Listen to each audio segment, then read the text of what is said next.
Start शुरू करते हैं। तो आज जैसा कि हमारा सब इंपॉर्टेंट है सब कुछ याद रखने के अचूक तरीके। अब सवाल यह कि हम याद तो करना चाहते हैं, तो जैसे मैंने आज का थंबनेल दिया वैसे गजोदर का जो मुंह ऐसा हो गया। ठीक है, गजोदर बोला अरे क्या बात कर रहे हैं सर, सब कुछ याद करने का, सब कुछ। ठीक है, तो वो बटाटा वड़ा की तरह उसने अपनी आंखें बड़ी बड़ी की। ठीक है, बोला सर कैसे, जल्दी बताइए जल्दी बताइए सब कुछ कैसे याद करें। तो गुरुदेव हैं, गुरुदेव ने कहा कोई बात नहीं, चिल डूड, बताता हूं कि कैसे हम सब कुछ याद रख सकते हैं। तो ऐसे आप भी जानना चाहते हैं कि नहीं जानना चाहते हैं कि हाँ सर सब कुछ कैसे याद रखा जाए और उसकी तकनीक कहां से शुरू होगी। अब जरा ध्यान से देखो कि हम जो है वो याद कैसे करते हैं, बड़े ध्यान से बात को समझना। So let's start. हमारा दिमाग कई जगह से इंफॉर्मेशन रिसीव करता है, कई जगह से वो इंफॉर्मेशन को फच करता है, कैच करता है। अब जैसे आप अभी कमरे में बैठे होंगे, आपके आसपास पंखा चल रहा होगा, मुझे बताते जाओ। ठीक है, पंखा या एसी कुछ भी अगर चल रहा होगा तो आपने देखा होगा आपका जो शरीर है उस हवा को महसूस कर रहा होगा। इस हवा से कहीं आपने देखा होगा आगे कागज जो है वो फड़फड़ कर रहा होगा। आपने नोटिस किया, मुझे आज आपके चैट चाहिए, आपका जो है वो आंसर चाहिए जो मैं पूछता जा रहा हूं। बड़ी ताकतवर मेथड आज बताने जा रहा हूं। हमारी प्राचीन ध्यान की विधियों में उस मेथड से लोगों ने चमत्कार प्रस्तुत कर दिए। मतलब आप ये कहिए कि मिराकल इस स्टेज में जा सकता है। आज आपको वो मेथड बताऊंगा और ये भी बताऊंगा कि उसमें से आप में से बहुत से लोग वो मेथड जानते हैं लेकिन उसको गलत तरीके से यूज करते हैं। इसी वजह से उससे फायदे नहीं नुकसान होते हैं। वो कहते हैं ना कि आप कहीं पर निगाहें कहीं पर निशाना। तो आज मैं उस टेक्निक को भी आपसे ठीक करूंगा, आपको एक मस्त चीज बताऊंगा। तो आपने नोटिस किया होगा कि जैसे हवा चलती है तो कई बार आपको ठंड लगती है, गर्मी लगती है, तो आप देखिए आपका ध्यान भटकता है और हमारी स्किन भी इंफॉर्मेशन रिसीव करती है। हमारी ज्ञानेंद्रियों में हम इसको स्पर्श से भी इंफॉर्मेशन रिसीव करते हैं। आंखें हो गई, आंखें तो सबसे ज्यादा इंफॉर्मेशन रिसीव करती, नाचती रहती हैं। कई बार आप ऐसे पढ़ने बैठे, हम नोट्स बना रहे हैं, अचानक से कोई चीज होती है, आपकी निगाह वहां चली जाती है, नोटिस किया आपने, और दिमाग उसको प्रोसेस करता है, अरे यार वो फोटो कैसी है, वो चीज कैसा है। आपने देखा होगा जैसे ही आंखें हमारी जाती है, मुझे बताते रहना चैट मुझे सबका चाहिए, जैसे ही हमारी आई मूवमेंट होती है आपने देखा होगा आपका कंसंट्रेशन मूव कर जाता है। मुझे बताइए ऐसा होता है? जैसे कुछ भी हो, आप पढ़ रहे हैं, अपना पूरा ध्यान आपने नोट्स बनाने में लगा रखा है, आप कोई चीज आंसर राइटिंग कर रहे हैं, कुछ भी कर रहे हैं, अचानक से आपकी निगाह ऐसे कहीं चली गई, आपने ऐसे सर टेढ़ा किया, किसी चीज पे आपकी निगाह चली गई, कोई खास चीज आप उसमें देख रहे हैं, आपने देखा होगा आपका दिमाग प्रोसेस करने लगता है यार क्या है, और आप देखते होंगे उससे जुड़ी हुई इंफॉर्मेशन आपके दिमाग में प्रोसेस होनी। यानी आप पढ़ाई कर रहे थे और अचानक से आपने अपना ट्रैक चेंज किया। कितने कितने लोगों के साथ ये हो चुका है, कितने कितने लोगों के साथ ये हो चुका है कि यहां पर आप पढ़ाई कर रहे हो और अचानक से आपका दिमाग किसी और तरफ डाइवर्ट हो जाता है। या अगला इंफॉर्मेशन है आईज, ठीक है, आपके कान, इसके बाद जो ईयर्स हो गए, ईयर्स के बाद आपने कुछ भी ऐसे पढ़ रहे हैं, अचानक से कोई वस्तु गिर गई, तो जैसे गिरी आपका ध्यान उधर की तरफ चला गया, यानी आपने क्या किया, अपना डाइवर्जन कर दिया वहां से। यस या नो मुझे बताइए। और या कोई आवाज आ रही है, आपको डिस्टर्बेंस, आप कई बार इरिटेट, यार ये लोग इतना शोर क्यों कर रहे हैं, टीवी धीमे चलाओ यार, ठीक है, मैं पढ़ाई कर रहा हूं। और वो जो आवाजें हैं वो आपके दिमाग को डाइवर्ट करके लेके जाती हैं, होता है। और ये मैं इसलिए कह रहा हूं कि अभी मैं लगातार 50 बच्चों की अभी रिसेंटली गुरुकुल में मैंने काउंसलिंग की, और सभी अपने घर के एटमॉस्फेयर से, जो उनके आसपास का एटमॉस्फेयर है, बहुत परेशान है। सबका कॉमन है कि सर गुरुकुल में हमें ऐसा एनवायरमेंट दे दीजिए कि बाहरी दुनिया से हम कट ऑफ हो जाए, अरे सर पर कोई बैठा रहे और लगातार हमसे मेहनत कराए, लगातार हमसे काम कराए। यस या नो मुझे बताते जाइए, तभी मैं आपकी मदद कर पाऊंगा। आज बहुत मिराकुलस मेथड आपको बताने जा रहा हूं। और हम कोई चीज सूंघते हैं, पढ़ रहे हैं, अचानक से घर में कुछ अच्छा पकवान बनने लगा, सुगंध आई, और फिर हमारा ध्यान वहां से कहीं और चला जाता है। तो ये वो चीजें हैं जहां से हम इंफॉर्मेशन तो रिसीव करते हैं लेकिन ये हमारी कंसंट्रेशन को डिस्ट्रैक्ट करने का काम करते हैं।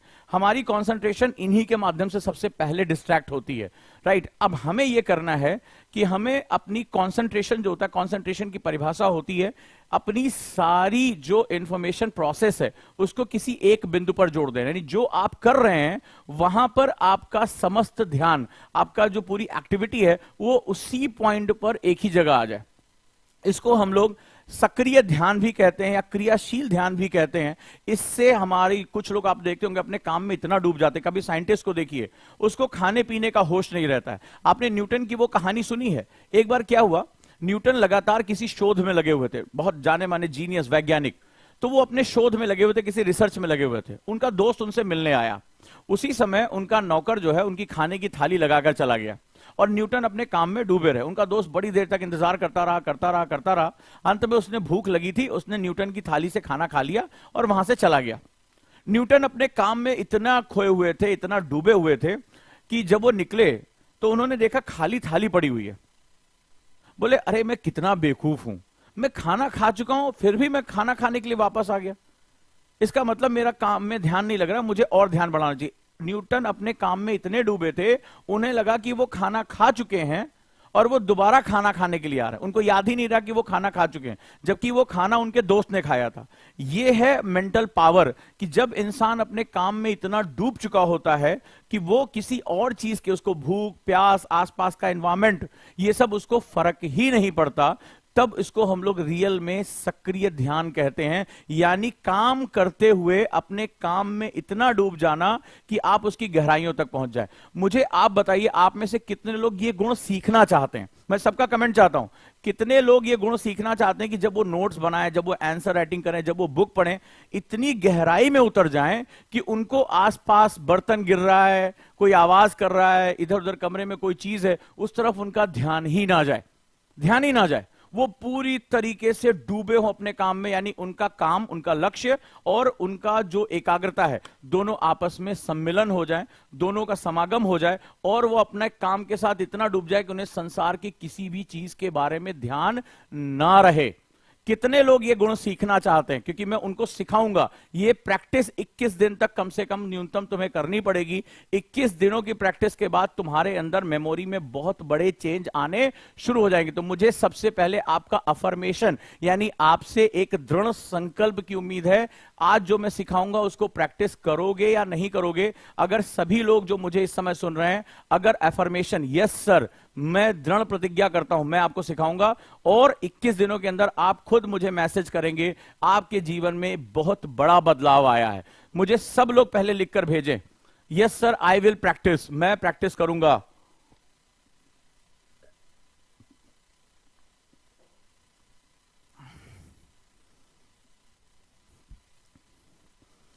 कितने लोग हैं? चलिए सब लोग मुझे बताइए कितने लोग इस प्रैक्टिस को सीखना चाहते हैं। और मैं इसलिए कह रहा हूं क्योंकि ऑफिसर्स के अंदर ये खास बात होती है। मैं एक आईएएस ऑफिसर से मिला था और बहुत प्रभावित हुआ था। तो जो मैंने आपको सेंसरी ऑर्गन्स बनाए थे, क्या हुआ कि मैं उनके साथ बैठा हुआ था और वो कुछ फाइलें चेक कर रहे थे। और ये गुण अगर आप आईएएस बनोगे ना, तो ये कंसंट्रेशन आपको चाहिए ही होगी, ये आपको डेवलप करना होगा। तो क्या हुआ, एक बास में कोई गाड़ी स्टार्ट कर रहा था बहुत तेज, उसका साइलेंसर फटा हुआ था, बहुत तेज आवाज कर रहा था, और एक कुत्ता भूंक रहा था बहुत तेज। और मैं क्या हुआ कि मैं शोर से मैंने कान पे हाथ रख लिया। ये बात है मैं जब 10th क्लास में था। लेकिन मैं उनको क्या देख रहा हूं, वो जो ऑफिसर थे वो अभी काफी ट्रैवलिंग करके आए थे परिवार के साथ मिलने, और उसके बाद वो अपनी फाइलों में इतना डूबे थे कि उनको कुत्ते के भूंकने की आवाज, जिसकी वजह से मुझे इरिटेशन हो रही थी, या गाड़ी का जो साइलेंसर वो जब एक्सीलेटर ले रहा था तो आवाज फटफट की आवाज हो रही थी, उनको आसपास के एनवायरमेंट के बारे में कुछ नहीं पता। मैं इतना प्रभावित हुआ, आज तक वो इमेज है। और ऑफिसर्स के अंदर ये खास बात होती है, वो बहुत कंसंट्रेशन में चले जाते हैं। उनको अपने आसपास के एनवायरमेंट, शोर शराबा, ऑफिस में भीड़ भाड़ है, वो बहुत फोकस होकर अपना काम करते हैं। जो उनके हाथ में काम है उसमें वो डूब जाते हैं। ये मैंने ऑफिसर्स के अंदर खास बात देखा है और आपने भी ये महसूस किया होगा। क्या आप इसे डेवलप करना चाहते हैं? क्या आप अपने अंदर जाकर एक ऐसा संसार क्रिएट करना चाहते हैं जो आपके सेंसरी ऑर्गन से जो इंफॉर्मेशन आ रही है, जो आपको डिस्ट्रैक्ट कर रही है, इधर उधर लेकर जा रही है, उसको आप ब्लॉक कर दें? तो चलिए अब शुरू करते हैं ऑफिसर्स का गुण जो बहुत इंपॉर्टेंट है। तो ये हुआ कि हमारे ये जो सेंसरी ऑर्गन्स हैं वो हमें इंफॉर्मेशन लाकर देते हैं और इसकी वजह से हम डिस्ट्रैक्ट होते रहते हैं। शोर शराबा, गंध, आवाजें, जो है किसी चीज को देखना। अब होता क्या है, हमें कंसंट्रेशन में इन सभी को एक बिंदु पर लेकर आना पड़ता है। और चूंकि हम स्टूडेंट हैं और कोई काम करें, जॉब में हम अच्छे से करना चाहते हैं, अपनी लाइफ में ग्रोथ चाहते हैं, हम चाहते हैं कि जो काम हमें दिया जाए वो हमारे कॉन्शियस माइंड और सबकॉन्शियस माइंड दोनों में इक्वल सतह प्राप्त करे। होता क्या है, आप में से कुछ लोग सफल क्यों नहीं हो पाते, ये भी आप जान लीजिए। आप में से सब लोग कहते हैं, एक बच्चा ऐसे लिखता है, सर मेरी लाइफ जो है लबासना है, मेरी लाइफ आईएएस है, कमेंट करते हैं। आप भी कहते हो कि सर मैं आईएएस बनना चाहता हूं। ये आपने अपने चेतन मन से कहा, अपने कॉन्शियस माइंड से कहा। लेकिन आपके सबकॉन्शियस माइंड में जैसे प्रेशर पड़ता है, वो घबराना शुरू कर दे, यार पहली बार में सिलेक्शन नहीं होता, यार आईएएस बहुत कठिन है। अभी कल एक रिपोर्ट आई है जहां पर जो है चिंता जताई गई है कि बहुत ज्यादा बच्चे यूपीएससी का फॉर्म भरने के बाद यूपीएससी का एग्जाम देने नहीं आते हैं। 50% बच्चे सेंटर नहीं जाते। इस पर जो है कल कमेटी ने बहुत चिंता जताई है कि यूपीएससी को कुछ ऐसे कदम उठाने चाहिए जिससे ये प्रॉब्लम सॉल्व हो, बच्चे कम से कम एग्जाम दे सकें। आखिर क्या कारण है कि बच्चे घबरा कर एग्जाम छोड़ दे रहे हैं? अब आइए, तो आज मैं आप लोगों को एक बहुत पावरफुल मेथड सिखाने जा रहा हूं, थर्ड आई मेडिटेशन। आपने नाम सुना होगा, तीसरी आंख का ध्यान, लेकिन उसमें एक बड़ी गड़बड़ है। जितने लोगों से मैं मिला हूं उसमें ज्यादातर बच्चे जो हैं इसको गलत तरीके से करते हैं। अब मैं इसमें 3 तरीकों को समावेशित करते हुए एक ऐसी तकनीक बताने जा रहा हूं जो आपकी ब्रेन पावर को कई गुना बढ़ा देगी, इमेजिनेशन को कई गुना बढ़ा देगी। तैयार है? तो सबसे पहले अगर आप तैयार हैं तो अपनी मेज को शांत होकर बैठ जाइए। ये लोग जो चैट कर रहे हैं ये भी बिल्कुल शांत होकर बैठे। अब जो सिखाने जा रहा हूं उसका पहले साइंस सीखो। इसका साइंस क्या है?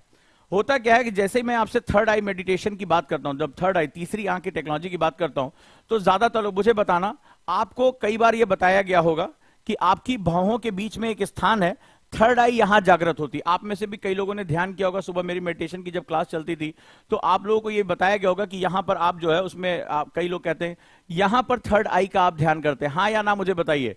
इसके बीच में आप ये उम्मीद करते हैं कि यहां पर कोई एक लौ जल रही है या कोई तीसरी आंख है। हमारी तस्वीरों में भी दिखाया जाता है, शंकर जी की तीसरी आंख यहां पर बनाई जाती है। तो आप उसी को इमेजिन करते हैं जो चित्र आपने देखे हैं, और आप यहां पर अपने पूरे ध्यान को लेकर आते हैं। कितने लोग ऐसा करते हैं? पहली बात ये मुझे बताइए, कितने लोग थर्ड आई मेडिटेशन के बारे में जानते ही नहीं, उसका साइंस नहीं जानते? कितने लोग जो हैं वो थर्ड आई मेडिटेशन को यहां पर जो है वो करते हैं, कॉन्सेंट्रेट करते हैं? कितने लोग हैं? दोनों के लिए आज बड़ी फायदेमंद बता रहा हूं। शंकर जी को तीसरी आंख क्यों दिखाया जाता है? थर्ड आई का मतलब होता है स्पेस को ओपन करना, यूनिवर्स को ओपन कर देना। क्योंकि शिव जो है वो आदि योगी हैं। योग में जो जहां से योग प्रारंभ होता है वो शिव से होता है। शिव आदि योगी हैं, वो सबसे बड़े योगी हैं। और योग का मतलब होता है कि वो समस्त गुणों को अपने साथ जोड़ चुके हैं। उनके लिए ये बाहरी नहीं है, सब कुछ भीतरी हो जाता है। इसीलिए शिव को आदि योगी कहा जाता है। और तीसरी आंख का जो साइन है प्रोमिनेंट है उनके लिए। तो आज आप इसका साइंस समझो कि हमारा एंशिएंट साइंस क्या है। तो आप में से ये लोग जानते हैं। चलिए अब हम बात करते हैं। थर्ड आई मेडिटेशन एक बहुत पावरफुल मेडिटेशन है जो आपके सेंसरी ऑर्गन्स जो इधर उधर भाग रहे हैं ना, उनको एक जगह पर लेकर आने का। 21 दिन तक ये प्रैक्टिस आपको न्यूनतम करनी है। करनी तो जिंदगी भर है, लेकिन 21 दिन के अंदर आपको बहुत ही विजिबल चेंजेस दिखने शुरू हो जाएंगे। अब मैं बात करता हूं क्या एक्चुअली थर्ड आई मेडिटेशन। जो लोग यहां पर आज्ञा चक्र यानी ये भौहें हैं, कितने लोग ऐसा करते हैं? ये भौहों के बीच में लोग ध्यान लगाते हैं। यहां पे होता है ना, एक लाइट जल रही होती है, आपको ऐसा लगता है कि आप कोशिश करते हो कुछ विजुअलाइज करने की, आंख या कोई मोमबत्ती की लौ, ये जो देखने की कोशिश करते हैं। नहीं, ये बेसिकली स्थान आज्ञा चक्र का है। हमारे सप्त चक्रों में यहां आज्ञा चक्र जो होता है ये दूसरे कार्य के लिए है। अब मैं आपको एक टेक्निक बताने जा रहा हूं जो बहुत इंपॉर्टेंट है। ये टेक्निक आपकी है, आपको मेरे साथ प्रैक्टिस करना होगा। और ये टेक्निक ऐसी है, ये रहा आपका आज्ञा चक्र दोनों भौहों के बीच में, दिस इज आज्ञा चक्र। ठीक है, ये आज्ञा चक्र हो गया हमारा। ये सर के पीछे का स्थान है, बिल्कुल सर के पीछे देखो, यहां पर पीछे का एक स्थान हो गया। ठीक है, ये सर के बिल्कुल पीछे का एक स्थान हो गया। बहुत पावरफुल टेक्निक बता रहा हूं, मेरे साथ प्रैक्टिस करते जाओ, जीवन बदल जाएगा तुम्हारा। ठीक है, चेतन और अवचेतन दोनों को जो है वो एक सरफेस पे ले आ पाओगे। और तीसरा, ये सर के पीछे स्थान हो गया। इस बिंदु को महसूस करो, हाथ यहां रखो, पहली बार हाथ यहां रखो, ये लो उंगली और यहां पर रखने की कोशिश करो। ये दोनों भौहों के बीच को बीचों बीच में, जहां लड़कियां बिंदी लगाती हैं या जहां टीका लगाया जाता है, इनके बीच में ये आज्ञा चक्र हो गया। इसके बाद आप सर के सबसे पिछले हिस्से में पहुंचो, बिल्कुल इसी के जस्ट अपोजिट, सीधी रेखा में इसी के जस्ट अपोजिट सर के पीछे एक स्थान है। यस या नो बताते जाओ। ठीक है, अब इसके बाद सर के ऊपर होता है ब्रह्मरंध्र, यहां पर, जो जिसे कहते हैं ना, जब लोग बहुत योगी हो जाते हैं, बहुत बड़े साइंटिस्ट हो जाते हैं, बहुत ऊंचे पदों पर पहुंच जाते हैं, उनका कंसंट्रेशन लेवल बहुत ऊंचा हो जाता है, तो उनका ब्रह्मरंध्र खुल जाता है। ब्रह्मरंध्र कॉस्मिक एनर्जी को रिसीव करता है। आपने सुना होगा कई मुनि ऐसे होते हैं जो बहुत कम खाए पिए बहुत दिन तक रह लेते हैं, बहुत कम ऊर्जा से अपना काम चला लेते हैं, वो बिल्कुल दाने के बराबर खाते हैं और मस्त स्वस्थ रहते हैं, जीवित रहते हैं, उनका ब्रह्मरंध्र खुल जाता है। तो हमारे सर में ही ये ब्रह्मांड है। ठीक है, तो ये जो ब्रह्मांड है इसको इनर यूनिवर्स कहा जाता है। अब जरा देखो, थर्ड आई मेडिटेशन यहां नहीं होता है। थर्ड आई मेडिटेशन के लिए तुम्हें इन तीनों को मिलाकर एक ट्राइंगल बनाना है। बड़े ध्यान से सुनना, इन तीनों को मिलाकर एक ट्राइंगल बनाना है, और उस ट्राइंगल के मध्य में, जैसे पिरामिड, आपने कभी पिरामिड्स के बारे में सुना है? तो पिरामिड जो होते हैं वो बहुत बड़ी साइंस है। आज भी माना जाता है कि पिरामिड, कई लोग कहते हैं कि मनुष्य के पास वो तकनीक ही नहीं कि पिरामिड उन्होंने बनाया हो। पिरामिड जो होता है, आपने देखा होगा जब ध्यान भी किया जाता है तो पिरामिड के अंदर किया जाता है। पिरामिड बहुत पावरफुल साइंटिफिक स्ट्रक्चर है, और पिरामिड के मध्य में सारी पावर्स इकट्ठा होती हैं।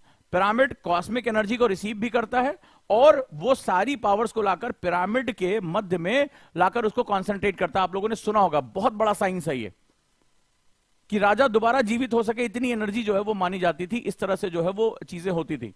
तो हमें भी अपने दिमाग के अंदर एक ट्राइंगल डेवलप करना है, जो आज्ञा चक्र, ये रहा आज्ञा चक्र, ये रहा हमारे सर के पीछे पीछे बिंदु, और ये रहा हमारा ब्रह्मरंध्र, 3।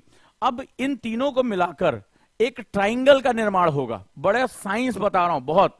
जो लोग आंख के आगे, ज्यादातर लोग यहां पर जो है थर्ड आई मेडिटेशन करते हैं, गलत है ये तरीका।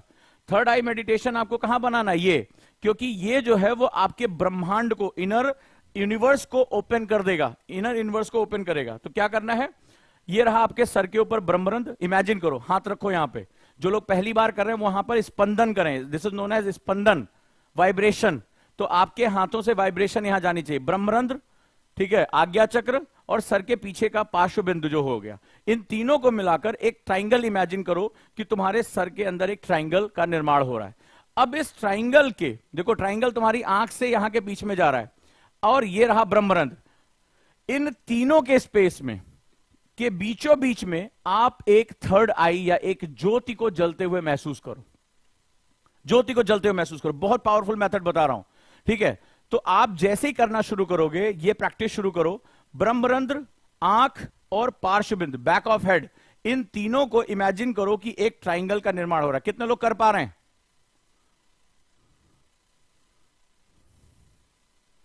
कितने लोग ये कर पा रहे हैं? How many of you? जल्दी मुझे बताओ। ये ट्राइंगल अचीव हो रहा है। अब उस ट्राइंगल के बीचों बीच में देखो, बिल्कुल बीचों बीच में, ना यहां ना यहां ना यहां, इसके बीचों बीच में एक स्पेस, एक हवा में लटकता हुआ, इस पे एक कोशिश करो कि तुम्हें एक जो है वो क्या दिखाई पड़े, एक जलती हुई रोशनी या थर्ड आई दिखाई पड़े, तीसरी आंख। इसको बोला जाता है आंतरिक ब्रह्मांड का खुलना। हमारे अंदर भी एक ब्रह्मांड है और बहुत पावरफुल है, इंफॉर्मेशन सारी उसके अंदर।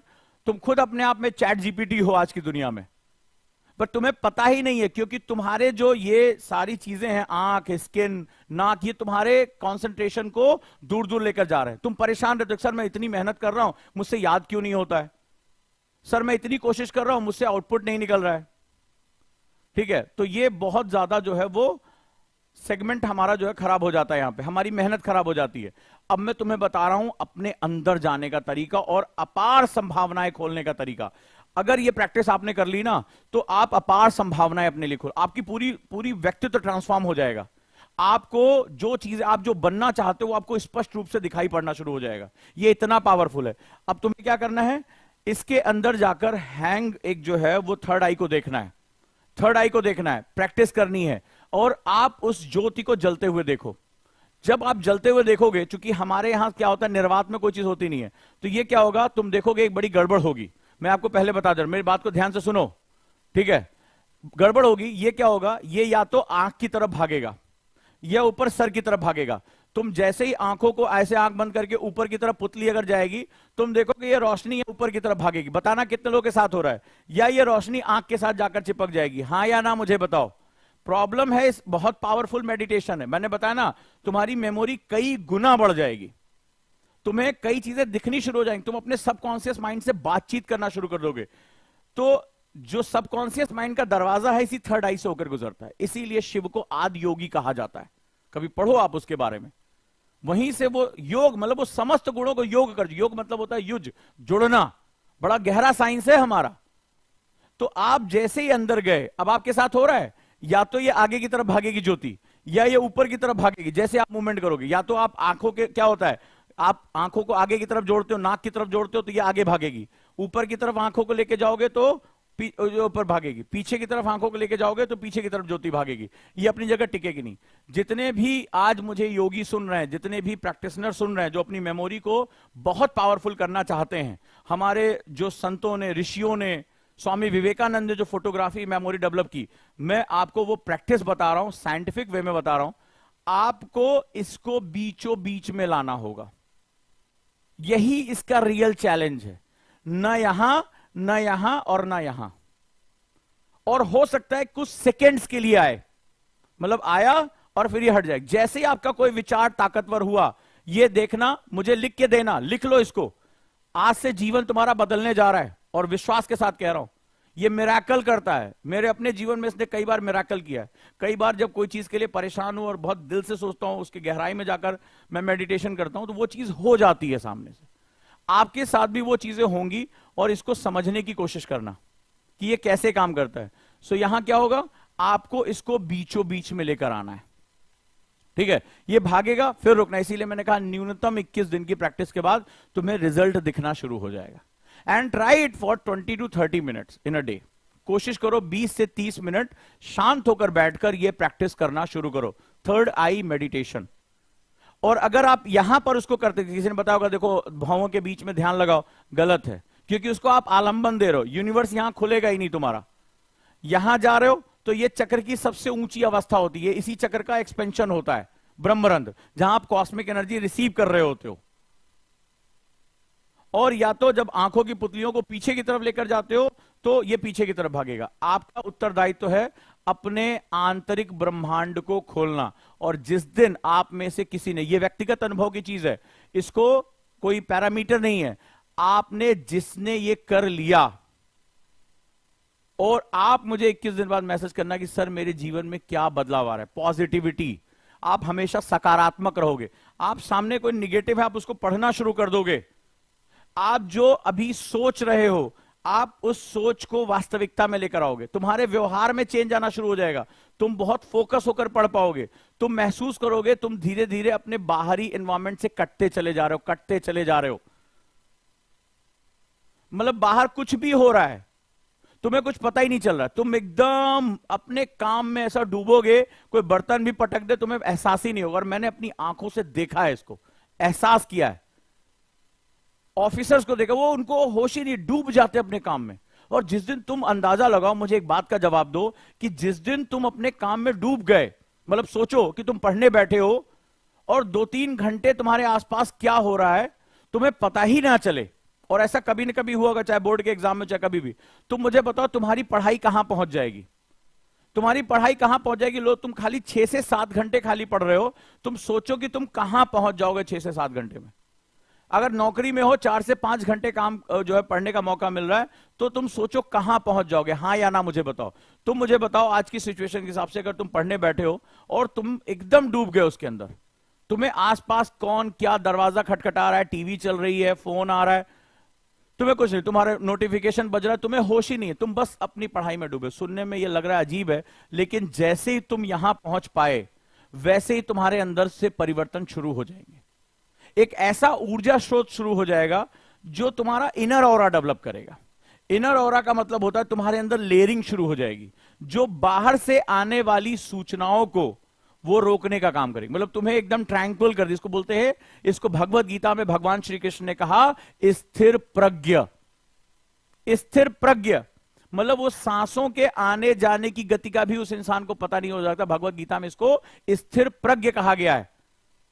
हमारे सारे ग्रंथों में इसके बारे में बहुत गंभीर साइंस दिया गया है। मिस्र के पिरामिड्स में इस साइंस को बहुत मैथमेटिकली यूज किया गया है। ये साइंस है, ये आध्यात्म नहीं है, विज्ञान है, साइंस है। और हमारे प्राचीन समय में जो मानव का मन, जो हमें पढ़ने का जो एक जबरदस्त अनुभव था, वो एक अलग ही लेवल पे था। हम क्वांटम फिजिक्स के लोग थे, इसीलिए वेस्टर्न हमें समझ नहीं पा रहा है, क्योंकि वो मटेरियल वर्ल्ड की फिजिक्स यूज कर रहा है। हम क्वांटम फिजिक्स के लोग थे। हम एक आध्यात्मिक जो है वो इस दैहिक जीवन से अलग हमारा विज्ञान था, लेकिन वो सब हमारा विज्ञान था, उसको हमने आध्यात्म, स्पिरिचुअलिटी, पूजा पाठ नाम दे दिया। That was a total science. और ये जब तीनों की एनर्जी यहां पर आकर जुड़ती है, तब ये खुलता है। ये तीनों के आलंबन बिंदु पर होना चाहिए।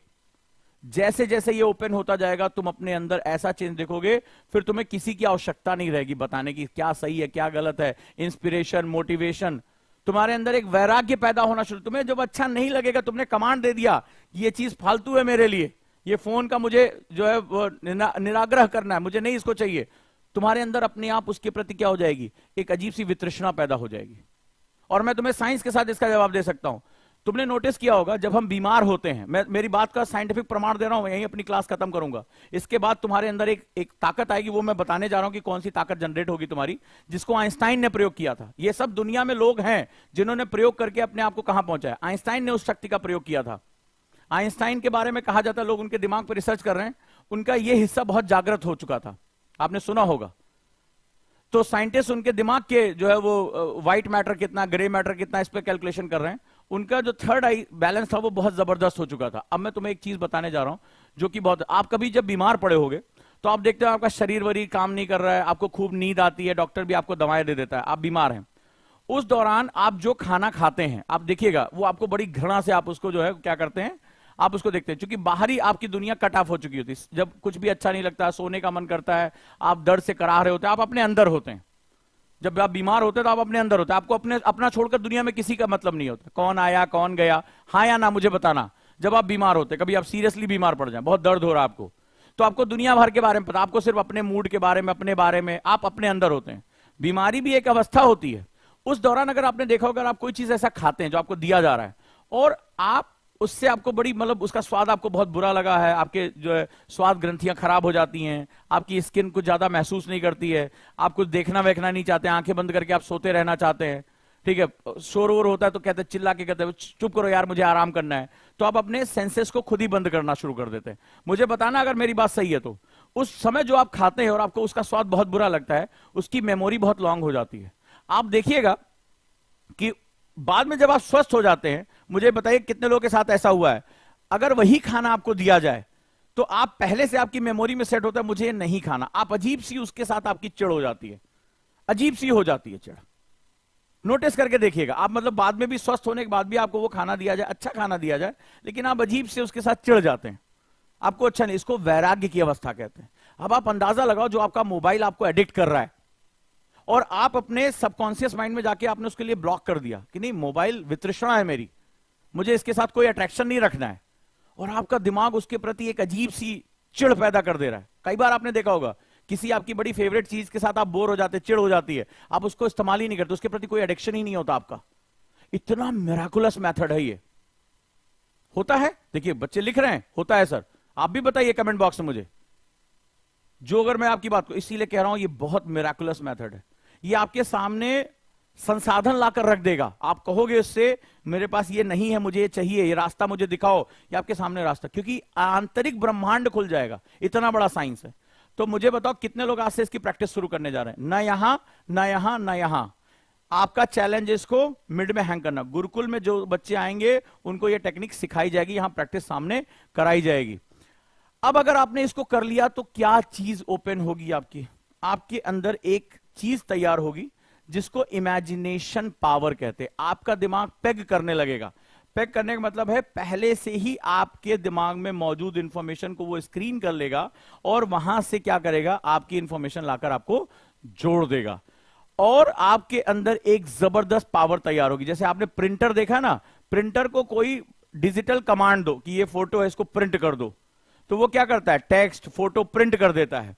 आपका दिमाग में जो थॉट्स होते हैं वो पिक्सल्स में अलग अलग होते हैं। जो आपके आइडियाज हैं, जो आपके विचार हैं, जो आपकी इंफॉर्मेशन है, आंसर राइटिंग है, ये अलग अलग दुनिया में फंसी हुई है।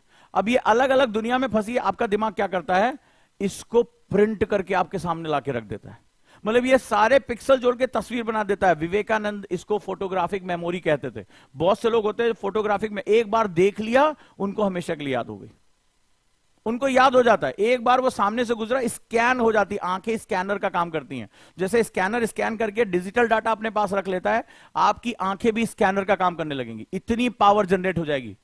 आइंस्टाइन के पास यही पावर थी। विवेकानंद के पास जब उनसे, आपने पढ़ा होगा, एक जहाज में एक बहुत कठिन किताब उनको दे दी, एक अंग्रेज जर्मन ने दे दी, तो बोले अरे ये क्या पढ़ पाएगा। फिर वो किताब उन्होंने मोटी सी किताब वापस कर दी। वो जर्मन बहुत दिन से उस किताब को पढ़ने की कोशिश कर रहा था, नहीं पढ़ पा रहा था, बहुत बोर, बहुत कॉम्प्लेक्स थी। तो जब उन्होंने वापस कर दी, बोला इतनी जल्दी थक गए यार। विवेकानंद से बोला जब यात्रा में थे शिकागो जा रहे थे, बोले इतनी जल्दी थक गए तुम, अरे थोड़ी देर तो स्ट्रगल करते इस किताब के साथ, मैं महीनों से इसमें लगा हूं, इसको खत्म नहीं कर पा रहा हूं। विवेकानंद ने कहा किताब तो खत्म हो गई, बोला खत्म हो गई, मजाक कर रहा है ये जो है भारत से आया हुआ सन्यासी, ये कह रहा किताब खत्म हो गई, मैं इतना महान विद्वान, मैं महीनों से इसको खत्म नहीं कर पा रहा हूं।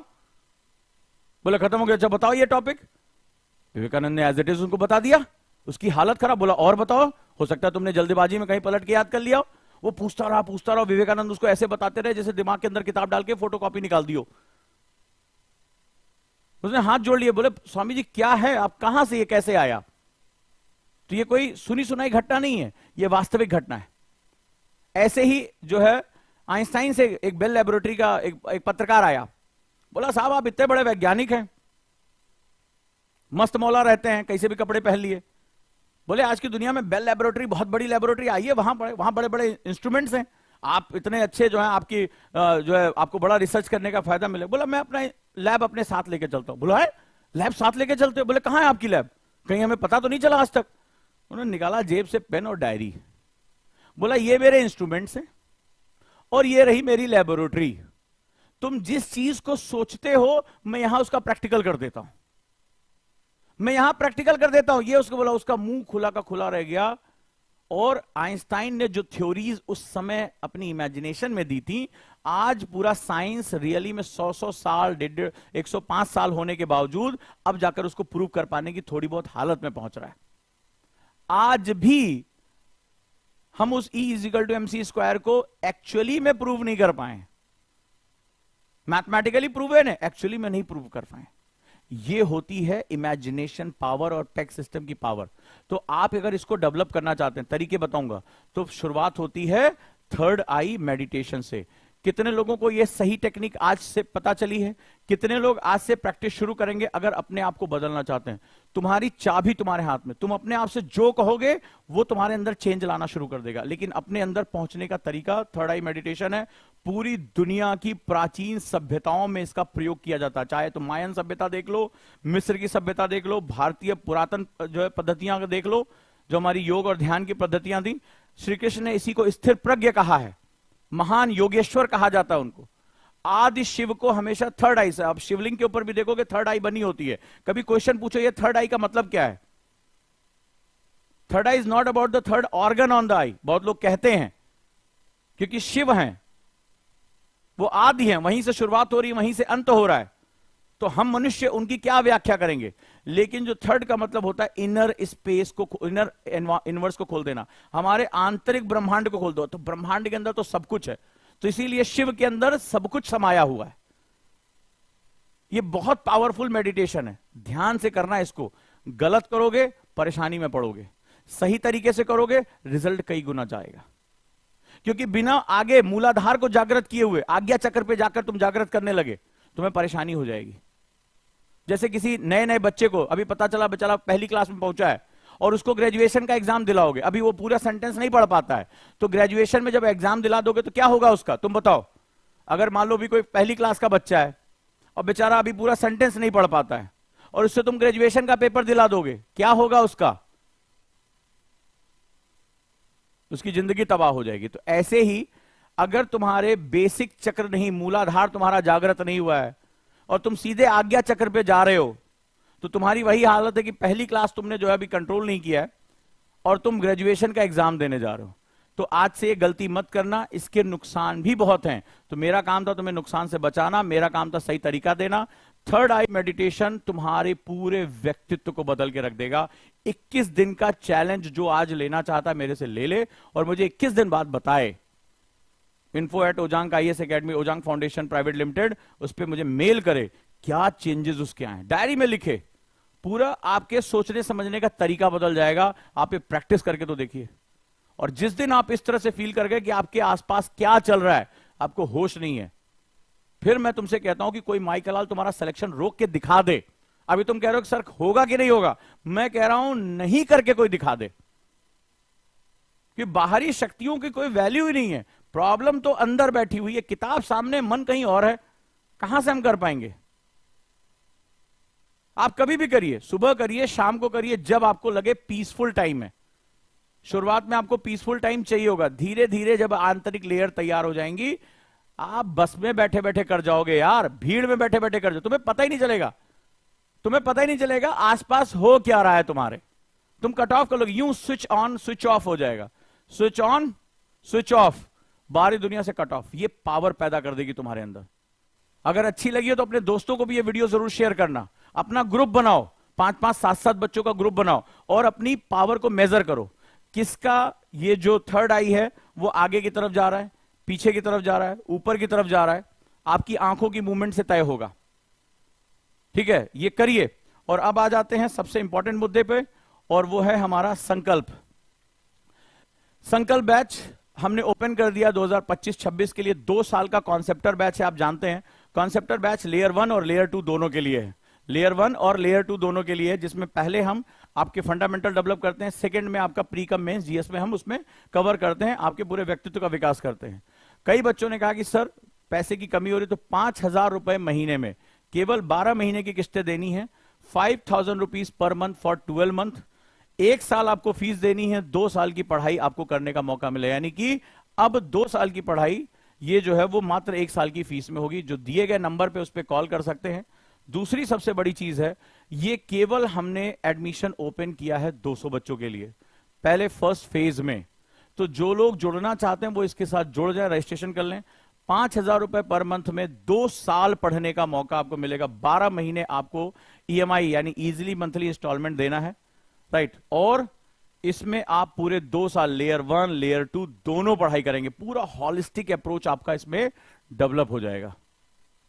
So let's start. हम शुरू करते हैं कॉन्सेप्टर बैच, संकल्प बैच के साथ। संकल्प ले लीजिए कैसे हमें पढ़ाई करनी है, क्या अपना बेस्ट देना है, राइट। और मैं आपको निखारने के लिए लगातार नया प्रयास करूंगा, लेकिन आपकी जिम्मेदारी है।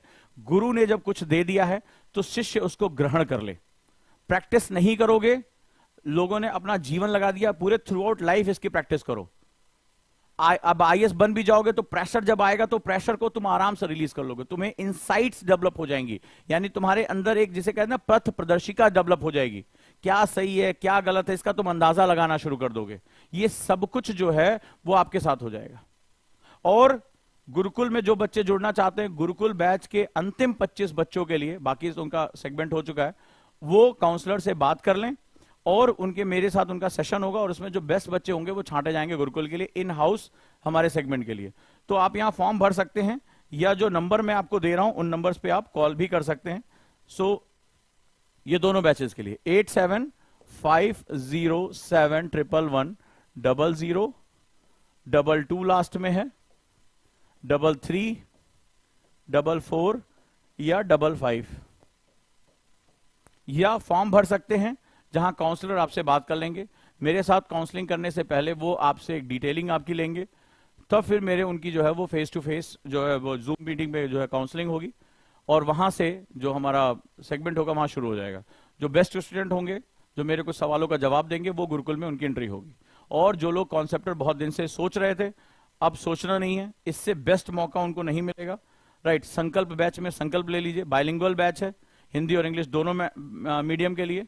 और ईएमआई बैच 5,000 रुपए पर मंथ में 12 महीने जो है आपको किस्तें देनी है, यानी 60,000 रुपए, और 2 साल तक आपको पढ़ने का मौका मिलेगा।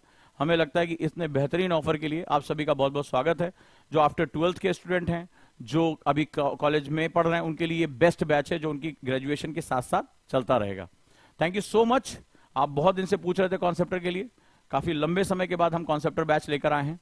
तो ये हमारा सबसे पावरफुल बैच है, क्योंकि मैं इसको डायरेक्टर्स बैच बोलता हूं, राइट। यहां पर आपकी जो नर्चरिंग होगी वो मेरे अंडर में होगी, बहुत कुछ आपको सीखने को मिलेगा। So you can be the part of this. चलिए फिर हम शुरू करते हैं अपना सफर। Thank you so much. और अगर आप फाउंडेशन लेना चाहते हैं तो आप फाउंडेशन भी ले सकते हैं। जिन्होंने फाउंडेशन ले लिया है और वो कॉन्सेप्टर में कन्वर्ट होना चाहते हैं, वहां भी आप कन्वर्ट हो सकते हैं। कल हमारा स्कॉलरशिप टेस्ट था, तो उसमें से आज 200 बच्चों को मौका मिलेगा फाउंडेशन में एडमिशन लेने का। कल 1100 लोगों ने टेस्ट दिया स्कॉलरशिप के लिए। Thank you so much.